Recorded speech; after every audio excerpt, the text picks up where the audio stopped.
Hey, shalom, shalom. For the real Hebrew Israelites come to you week in, week out, prophesying the return of the Most High and His heavenly Son. All praises and honor and glory to Yahawah, BAHASHAM, YAHAWASHI, BAHASHAM, Kodash. Double honors to the apostles out in New York, people of no stone with GMS. Honors to all occupants around the planet looking at the name of Yahawah, YAHAWASHI, in truth and sincerity. This is Brother Yarahyah, and I'm just coming back with another sit down. And as you see in the title, proof of where Black people really come from. Proof of where Black people really come from. Now, I hate using that term Black people because, as we all know, the so-called color Black, uh, color Black, the color Black, there's nobody on the planet this color. Okay, it's no one on the planet that color, and it's a lie. Okay. And we can go into the history of where it comes from, but people can watch the Elder Malcolm from GMS Chicago. You can watch his videos, and he has many videos going into the history of when they started calling so-called people white or black, and the history on that. But this is trying to show the true heritage and culture of where the so-called Black people come from. All right. Matter of fact, I'm curious now. If I ask Google, where do Black people come from? Let's see. Where do Black people come from? Let's see what let's see what Google says. All right. Black people is a skin group based classification. First of all, that shows you how that is wicked, that is off. Is a skin group based classification. That's bullshit. Which is used for specific people with a mid. Right now we got to go into Wikipedia. All right. You never ever think to ask that question, but the spirit is unique. I didn't put any lesson scriptures together. All I did was have my pictures on deck in different areas to show the proofs of where we come from, because you find it through the archaeology. But just following the spirit, and Yahawah's eyes won't be too long. I want to hit the point, and then But so-called Negro, so-called Latino, so-called Native American Indians are the biblical children of the Lord. Plus the confusion of faces, which could look like any nation. All right. Because say if you had a man who fought for the Korean War, which I'm pretty sure now Satan's playing with how quickly it loads up this page. Satan's everything else jumped up real fast. But see how quickly Google is tripping, or the internet feed is tripping. Hold on a second. No, connected. Okay. So now we should pull up right now. Okay. But before I go into that now, I'm going to follow this vibration.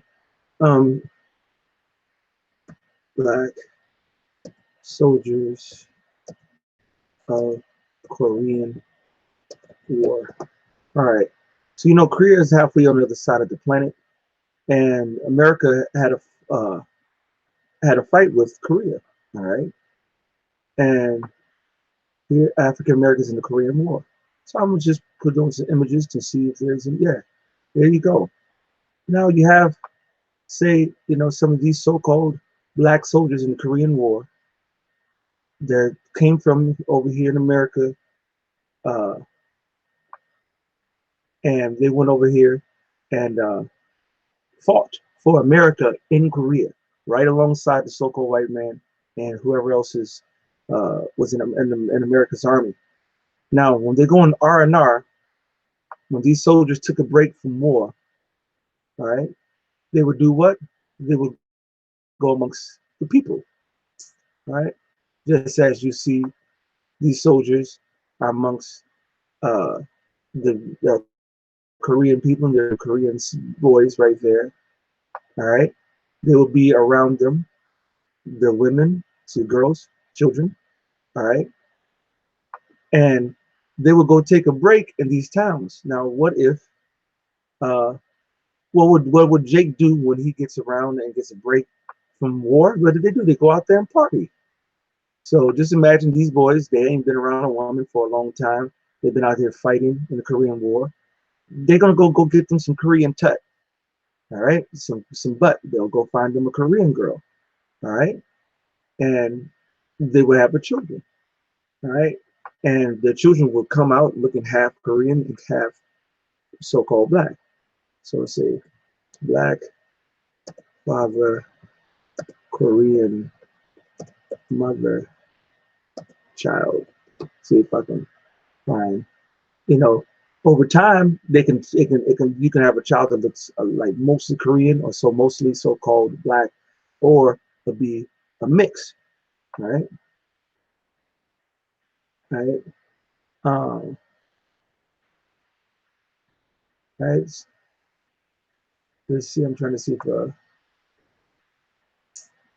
South Korean's first black model. Okay, from a black man and Korean woman.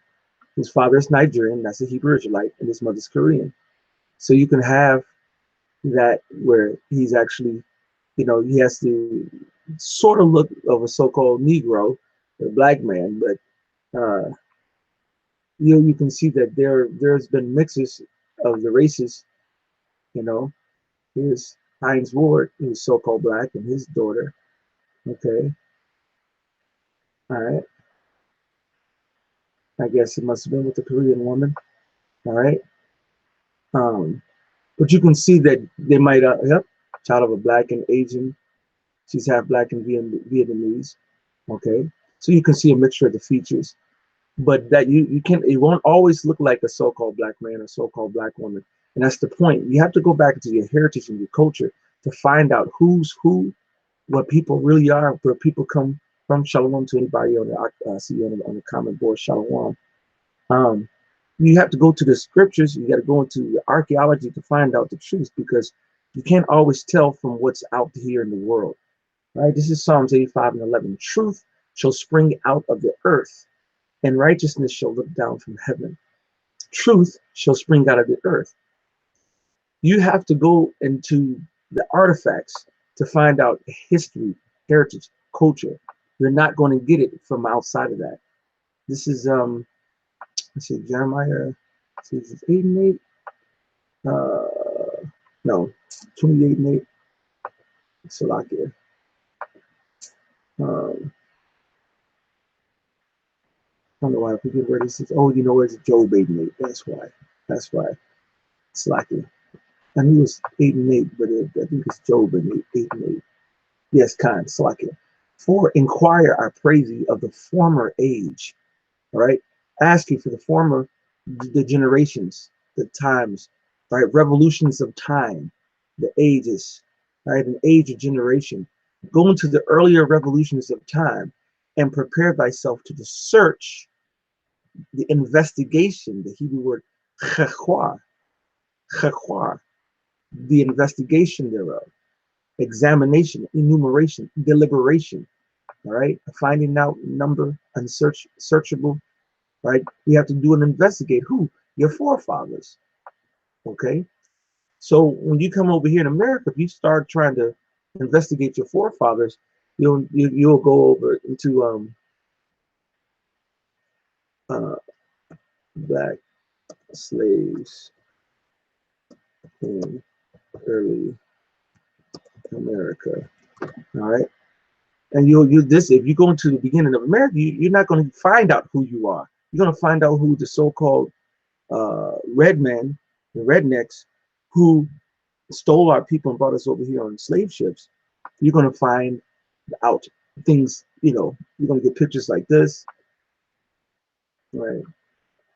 All right, you're going to get families like this, but all under the act and selling of the so-called red man, the so-called Caucasians, the who are biblically called the Edomites, Esau, or the sons of Esau. All right, so that's not going to tell you. All right, they're not going to tell you how they got there. You have to go into the scriptures and you have to go into archaeology to find out who they are now, because they're going to tell you they got you from Africa and that's it. All right. So what do you got to do? You got to go into the scriptures. You got to match up the scriptures. All right. So let's see. Let's go into the scriptures and let's go look in Exodus. All right. This is a matter of fact. Before we go there, let's go to Job. All right. This one, see if I can remember where it's at. I think it's in 30, and around 6 or 7. No, 33. Salaki, I think. Job 33. Start with 5. Let's see. Hold on a second, Salaki.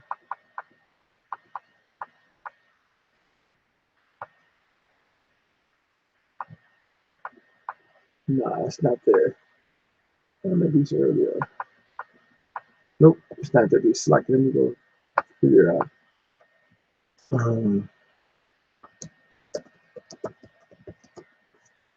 Job 5, Salakia. This is Job 5, and let's go to 17. Behold, happy is the man whom God correcteth. Therefore, despise not thou the chastening of the Almighty. First of all, everything that we're going through, personally, nationally, I'm talking about as the so-called blacks, Latinos, Native Americans, as the true descendants of the Abraham, Isaac, Jacob, the biblical Israelites. Everything that we go through is a chastening of the Lord, a chastening of the Lord. And you should be happy if you're going through chastising. That means the Lord is actually dealing with you. Because the Lord said if he's not dealing with you, not chastening you, then you're a bastard. So we don't want to be bastards. We want to be the sons of the living power. So if he's chastising you, that means it's a good thing. You have to find out, what did you do wrong? How can I correct it? And then you correct it, and then you move on and keep fighting for the kingdom, all right? Doing whatever the Lord tells you to do. He maketh sore and bindeth up. He woundeth and his hands make whole. He shall deliver thee in 6 troubles, yea, in 7 shall no evil touch thee. So that word trouble is distresses, from tazarah, tightness, all right, transitively a female rival, and that female rival is Esau, because he's like a lady, and the rednecks, they hate so-called black folks, Latinos, Native American Indians, and they're our rival, and that's actually in the scriptures. That's Ezekiel 35. Ezekiel, I'll come back to Job 5 in a minute. Ezekiel 35 and 5, to my knowledge. It says, because thou hast had a pit. Now this is talking to Esau. You go up, it says, son of man, set thy face against Mount Seir and prophesy against it. Mount Seir is the home of Idumea, which is Idumea is actually Edom, the Latin way of saying Edom. All right. So that's Idumea is Sierra is, matter of fact, let me just show you that in the scripture so before someone gets something. Right. Esau, Edom, all right. Genesis 25:30. And Esau said to Jacob, feed me, I pray thee, with that same red pottage, for I am faint. Therefore was his name called Edom. And I'll show you what color he looks like. And the first came out red all over, like a hairy garment, and they call his name Esau. That's why I'm saying redneck, right? Rosy cheeks, redneck and rosy cheeks. That guy, okay, that's his true complexion. They call them Caucasians, they call them American, they call them Europeans, Anglo-Saxons, and they're all, those are not true names for him. All right, he's Esau. Okay, now let's see, this another one. They'll show you that Esau is Edom, and they come out of Seir. All right, here we go. Here we go. That's 36 and 1. Now jump down to 8. Now these are the generations of Esau, who is Edom. Jump down to verse 8. Thus dwelt Esau in Mount Seir. Esau is Edom. All right, that proves to you that back in Ezekiel 35 and 5, this guy, and starting with verse 2, son of man, set thy face against Mount Seir, which is Esau, who is Edom. They lived in Mount Seir, all right, in that region of Petra, all right, Petra, rock, city, all right. Look at the images, all right. This is the same images that you see from Wall Street. All right, the same what you saw in ancient Rome, because that's when where they go. This is their style of culture. This is how they carve things. This is their essence of their spirit, how they do things. So you follow this mode, these columns, Doric columns, and whatever used to call them, the friezes and all the technical terms. This is a staple and a custom of Esau. All right. Now you'll go and do some research. That's all the Nabateans, the Arabs did that. No, then you would go into Arab land and they would have this as their natural custom. To this day, you go to ancient Rome buildings, and you'll see the same structure, the same set. Okay, you see the same thing. All right, that's the same way. What you see right here is the same style. This is what they do. Now you go into a modern day Wall Street. All right, you go to modern day Wall Street, and you'll see oh, now they're going to give you a. Okay, well nope, that's good. You'll see you see the same set buildings. Okay, the same set buildings. And if you come here to Chicago, you'll see it on here in Chicago on Wall Street. You look at the Capitol building. All right, you look at the Capitol building. You'll see it too. Yeah, but this is better. I just didn't put on modern day. It's playing the game. But look, yeah, look at these buildings. Same thing. The same vibration that you see here is the same vibration in ancient Rome, which is the same vibration back in Petra, which is south of Israel, where Edomites used to live. Okay, if you see, I don't know if they have it on the map. Okay, here's Israel over here, and south of Israel is you'll see this is that area. Now you go to the biblical map. Biblical map of Israel above Edom. All right, let's see what we can find. All right, let's see. Okay, here you go. Here's the kingdom of Israel, kingdom of Judah, and right underneath is what? Edom. You see how it goes right here? Now look under here, and let's see, where is that picture right here? All right, there you go. Same area. All right, this is down here, the same area. That's where Edom is. Okay, so, and that's where Petra is, and they let you know that it matches up. Edomites, Sierra Mountains, see that? There you go, Sierra Mountains, Edomites. And he came out red all over. All right, go to the Real Hebrew Israelites page. And I have some pictures on here showing the Edomites red all over like a hairy garment. There you go, the red men. If you don't have proofs of who is who and where is what and where is where, matching up with the scriptures, archaeology, and history, then that's outside of that is lies and not the truth. Okay, so now let's go back into the scriptures. Now that we see that back, let's go back to Job, the 5th chapter. The Lord said he's going to save us out of some troubles. What troubles was the Lord speaking of that he said he was going to save us from? All right. He said, verse 19, he shall deliver thee in 6 troubles. Yea, in 7 there shall no evil touch thee. Well, that word for trouble is distresses, Salakia. From Tazarah, tightness, all right, adversity, adversary, affliction, anguish. Was not slavery affliction? All right, is not slavery tribulation? Well, let's look at this word. It actually will tell you indicative of what if you go back to etymology of Tazarah. All right, You see Tazah, the Ra, the Wa, and the Th. So this is a plural. Tazarwath. Tazar, Tazarwath. Tazarwath. Tazarwath. Right? The root of the word is Tazar.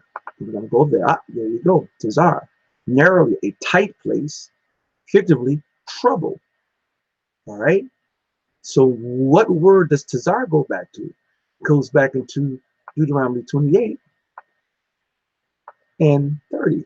I mean, it's like a 68. So where that came from. And the Lord shall bring thee into Egypt again with ships. How did we get to America? In slave ships. By the way of where I spake unto thee, thou shalt see it, your homeland, all right, no more again. And there, wherever you were brought to, we were brought to America, we were brought to Jamaica, we were brought to Haiti, we were brought to the West Indies. We were actually brought all over the planet. We got mixed and moved all the way around. All right, they just moved us all around. We got scattered abroad.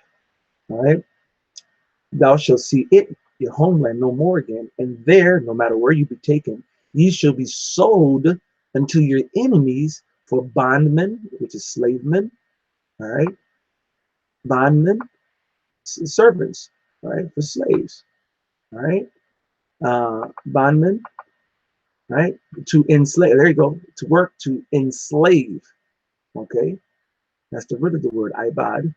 Bondmen and bondwomen, and no man shall buy you, meaning deliver you out of that condition of being sold and sold and sold and kept in slavery. We be stuck here until that Redeemer, Yahawashi, who they ignorantly call Jesus, will come and save us. All right, but let's look at that word Egypt. The Lord shall bring thee into Egypt again. Now you got to remember, in Deuteronomy, Moses just had to free the Israelites from Egyptian slavery. So he's going to bring us back into that condition of being enslaved again. But let's look at the word Egypt. It says in Yiddish, Mitzrayim, but look at the root of the Hebrew, ma, from Tazar, that's that affliction, yum. And actually, when you go into the root of the word, it means a sense of a limit. Egypt, besieged place, all right? To Matazawar, something hemming in, something that's being hemmed up, hemmed in, under sieged, under distressed, okay? And go all the way to the root of the word, is that same Tazar, to cramp, confine, literally or and figuratively, formative or hostile, an adversary being assaulted, being beset, being besieged, being bound up. And there's a strait, a cramp, all right? We're being straight up confined. We're confined. We're slaves. We're enslaved, right? And that's the same Tazar as the other one. It's the same word, Tazar, all right? So it means Lord shall bring thee into Egypt again in ships. That's the house of bondage. Let's go prove that Egypt is the house of bondage, all right? All right, this is Exodus 13:3. And Moses said unto the people, remember this day in which he came out of Egypt, out of the house of bondage, right? From the house of slaves, right? That's ibad, servants, all right? Which is the house of being enslaved and working and just forced to work, or you can't live it. You can't take a break. This is horrible, man. Living over here in America, man. All right, out of the house of bondage, for by strength of the hand of the Lord brought you out from this place. There shall no leavened bread be eaten. All right, so Egypt is indicative of the house of bondage. And you can see that in many scriptures. You can go jump down. The Lord brought us out of Egypt from the house of bondage. I have the Lord that power which I brought thee out of the land of Egypt, out of the house of bondage. That's Exodus 13:14, Exodus 20:2. And you can keep going down. The Lord is going to keep telling you that Egypt is synonymous with the house of bondage. So going back to Deuteronomy 28:6, 28 and 68, that he said, bring thee into Egypt again, is that house of bondage again, with ships. And those slave ships, we already know that we came over here in slave ships, cargo slave ships, and that's over here in America, okay? And we got, they call it the slave trade, okay? And for the record, we went from Western Africa to the South Americas, to the islands, to America, to England, is really more of a rectangular slave trade. You know, 1, 2, 3, 4, went all around here, man. Okay, and we were in Europe, we were over here in Africa, we got scattered abroad, we were everywhere. All right, so you have to let the artifacts and you have to let the history all match up together. If you don't do that, then you do not get it. All right, that's good, Malik, the preacher apostle of California. I'm going to use this to cut some Jehovah with, hey, you know, through the Spirit, you can, because this is the truth. All right. All right. So now I'm going to go into some of the evidences. Matter of fact, we'll just stick with the Egyptian time. So we're talking about Egypt and Moses. We just go back into history. Is there anything that matches Exodus, the first chapter? Let's see. Now, these are the names of the children of Israel which came into Egypt. Every man in his household came with Jacob. Reuben, Simeon, Levi, and Judah, Issachar, Zebulun, and Benjamin, Dan and Naphtali, Gad and Asher, and all the souls that came out of the loins of Jacob were 70 souls, but Joseph was in Egypt already. So are there any pictures in antiquity that show Israelites coming into Egypt? All right. You go look in the, I have a folder about things that happened in the beginning. You know, some of just pictures and representations, but then some are actually, okay. Now, this is believed to be Joseph, that he just said Joseph was already in Egypt already. He had a coat, a fancy coat, coat of many colors, but you see that he has fringes at the bottom, right? You see braids, you see a beard, okay? This might be him, I'm not sure, you know, I wasn't back there in that time, but it's been stated that this might be Joseph, okay? But here's a picture that's on the walls of the hieroglyphs in the pyramids, and you'll see so-called Negroes from light skin to dark skin, afros and beards. Right now they have fancy garments, different colors. All right. Right next to the Egyptians were our dark-skinned people, but they would wear these little wraps, these little half skirts things. We had different garments that we would wear. All right. And that is us come now. You see that they're not over us. We have weapons of our own. You see bows, you see a spear. All right. You see a young man with a spear. All right. So that lets you know that they weren't subjugating us. That's when we were in Egypt peaceably alongside them, because we don't see us. The bow is closed, so he's not fighting. The spear is packed, so we're not fighting. All right. So, and we're right next to the Egyptians. You see us leading the animals. Okay. That's indicative of us through archaeology that we're at peace at that time with the Egyptians. Okay, which matches up with the scriptures. All right. And Joseph died, and all his brethren, and all that generation. Okay, let's remember Job 8 and 8. Remember the former lie, to prepare thyself for the search of your fathers. There's the former ages, those former generations. Okay, so this is what we're looking at. We're looking at the time of Israel going into Egypt. All right, and now Israel, now all these, that generation passed, but the children, let's keep reading. Verse 7, and the children of Israel were fruitful and increased abundantly and multiplied and waxed exceeding mightily. And the land was filled with them, because what do so-called Negroes, Latinos, Native Americans do? We procreate, and we procreate hard. We're always having children.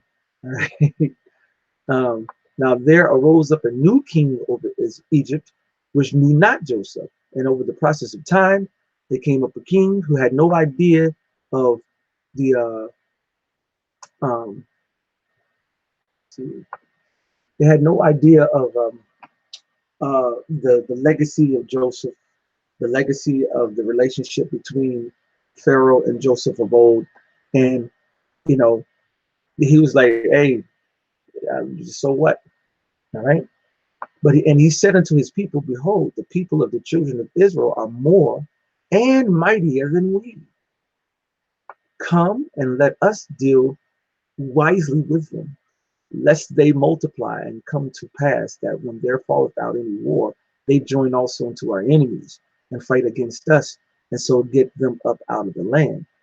Therefore they did set over them taskmasters to afflict them with their burdens, and they built for Pharaoh treasure cities, Pithom and Ramses. Right? So you go into the archaeology or the history, you say pyramids, pyramid of Pithom. Let's see what comes up. Right, and you'll see there you go, Pithom, and there you go.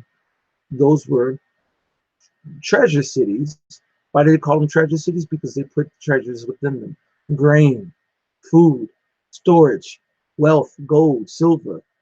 All right, things that they wanted to protect from the weather, protect when they had famines.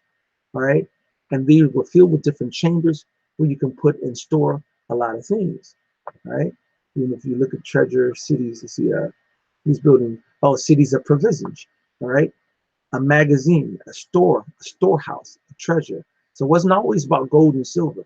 They would put grains in them. They would put in to collect anything they wanted to collect together to save up.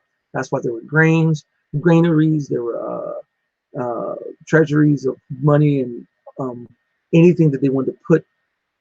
What they did, they buried the kings and their royalty and things of that nature. All right. So now, are there pictures and evidence of the Israelites, so-called brown people, black people, being enslaved? They showed pictures at first. It's like pictures at the first. Okay, yeah, here we go. Of us coming in peaceably, all right, not at war, all right. Seem like being joke. You don't see any faces being in distress here. You see light to brown, afros and beards. Okay, these are the Israelites. All right, braids and beards, coming in peaceably cool. All right, brown skin. All right,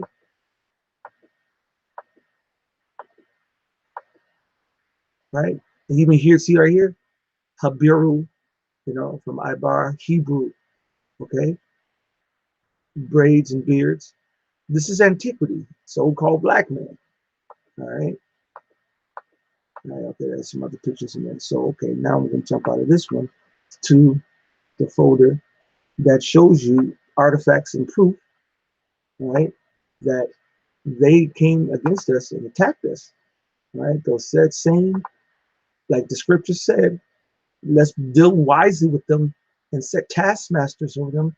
Let's put them under bondage and put them under affliction and slavery. So one moment we came over there in peace, where we had our garments, we had our afros and beards and our ways. We mixed ourselves and came under the yoke of the Egyptians, or did you see down here, with their headdress and their wraps. Okay, and now let's see what happens in antiquity. Okay, so garment, yeah, see, you saw fringes on the garments, fringes and tassels. All right, uh, you'll see the braids and beards, more pictures showing you where we come from, light skin to dark skin. All right, here's a picture of an Israelite in Egyptian captivity. The woman is totally dressed like an Egyptian. The son is now dressed like an Egyptian with the bald head and the wrap. But look, there's the Hebrew Israelite with the fancy clothes. We always like their fancy clothes with our afro and beard. Okay, we started changing. We started assimilating under the Egyptians. All right, just like the scriptures say, we'll either go down to Egypt. All right. Here's another Israelite with afros, beard, fancy garment. Okay. And here you go. Now, this is the proof of the scripture that I just read. They, verse 11, therefore they did set over them taskmasters to afflict them with their burdens, and they built for Pharaoh treasure cities, Pithom and Ramses. There you go.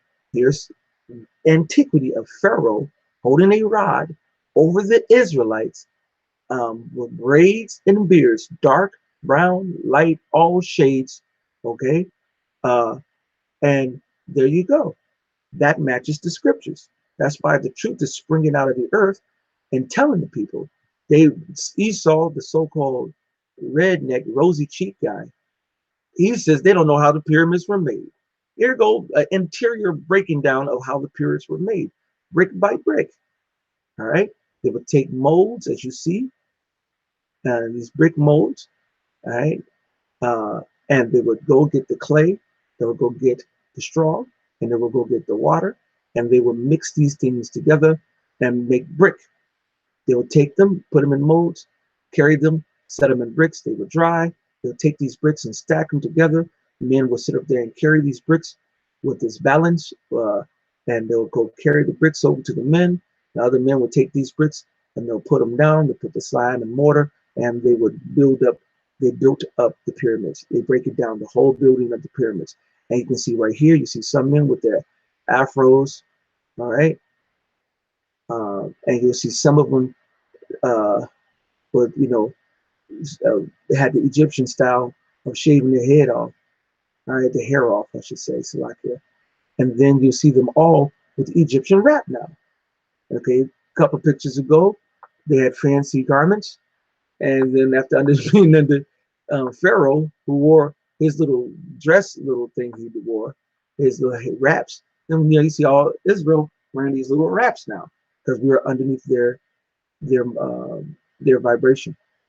And this is an excerpt for Exodus 1:14, and they made their lives bitter with hard bondage in mortar and in brick and in all manner of service in the field. Okay, and that doesn't mean only in the field, all manner of service, period. They had us as subjugate, just as today you'll find Jake in every industry, and we usually work the shitty jobs. Okay, but even then we had Jake that had broke the ranks and had high offices here and there, but not like it was not like it is today, and even today it's still not a lot. They keep a token bunch of niggas just to keep us with hope that we can make it to that same level, and we can't. One of the backbreaking tasks of the Israelites in bondage was making of bricks. At the left, water is being drawn to moisten the clay. Next is being kneaded and then center carried to two men who are making bricks into molds. Finally, the bricks are put out to dry, and the lower panel of the temple is being built of the new bricks. That's how they made the pyramids. Esau knows this, but he lies. Okay, and that's a close-up of one of the pictures of that artifacts inside the pyramids, the same pyramids that we built. Okay, and as you see, Obama, he looks just like one of these pharaohs. His father is Kenyan. His father was not a descendant of the slaves that came over here on the slave ships. All right, and you see that he looks just like him. And they fooled us to thinking that he was one of us because we are believing that we're African when we're not. All right, and here we are in the fields, tending the field, working, all manner of work. They put us to work. All right. There's another close-up. Here we are, scoring bricks, molding the bricks, gathering the straw. Some of us still had our hair, and some of us had our wraps. Some of us had our own style of wraps. Some of us followed the Egyptian wraps. Okay. It's just showing you got to go into the artifacts. Hebrews making mud bricks, tomb of Rechmir the vizier in Thebes, dated to Thutmose III. And it's also showing you that same pattern of how they made the bricks, how they made you see the little fro, all right? Then you start seeing them bald headed, okay? But this is how it was built. They went that whole breakdown of how the pyramids were made, getting the water, getting the mud, getting the clay, and making the pyramids, all right? There's a little Hebrew Israelite with his hair coming in and his little tuft of his beard, right? That's why we have to go into these scriptures, go into the artifacts, go into the history, and match it up together. There's an Egyptian with a head wrap, all right, and his little white wrap to the Israelites' servant who's carrying all the grapes that he's picking, all right, and he has his bushy afro. He's a mini fro. And here he is wearing the same garb of Egypt because we're under their vibration. Like we're wearing the same clothes today of America because we're under the American vibration, which is not our heritage and not our true culture. All right. This is representative Israelite begging an Egyptian for mercy, you know, as he's whipping and beating down and, Jake, because this is that hardcore bondage. The same thing they're doing to us as at this day. All right. Another picture of us making bricks. This all lines up. Let's get back into Exodus, the first chapter, and 11th verse. Therefore, they did set them taskmasters to afflict them with their burdens, and they built Pharaoh treasure cities, Pithom and Ramses. But the more they afflicted them, the more they multiplied and grew, and they were grieved because of the children of Israel. And the Egyptians made the children of Israel to serve with rigor, and they made their lives bitter from hard bondage in mortar and in brick and in all manner service of the field. All their service, I mean, whatever they did, wherein they were made them to serve, was with rigor. So no matter what, they made us work hard to build up Egypt. Okay, and we built it up on hard work. All right. Hard work, hard labor. Same thing we do now. We're the bus drivers. We're the mailmen. We're the cashiers. We're the sales associates. We are the janitors. We are the custodians. We are the drivers. We are, as at this day, in slavery, and cannot understand that we are in a land under the occupation of another people without our own kingdom and our own laws, our own statutes, and our own heritage and our own culture. That's why the Lord had to set us up a savior and to get us out of this condition that we're stuck in. And he sent at that time Moses to deliver us, and this time he's sending us our true deliverer, YAHAWASHI, who they ignorantly call Jesus. Okay, so I'm going to end it there. I think this has been edifying. Hope it's been edifying to the spirit and power of YAHAWASHI, YAHAWASHI, BAHASHAM, CAPTORS. We have to go into the etymology of words. We have to go into the artifacts. We have to go into the scriptures. They all have to match up together. If not, you're not going to get the truth. Okay. If you want the truth, you got to go into the scriptures, got to go into the artifacts, you got to go into the heritage, got to go into the ancient historians. You had to have the spirit of the Lord and go into these scriptures. Otherwise, you're not going to get it. So all praises and honor and glory to Yahawah, BAHASHAM, YAHAWASHI, BAHASHAM, McCockwadodge. Double honors to the apostles out of New York, a great millstone, the GMS.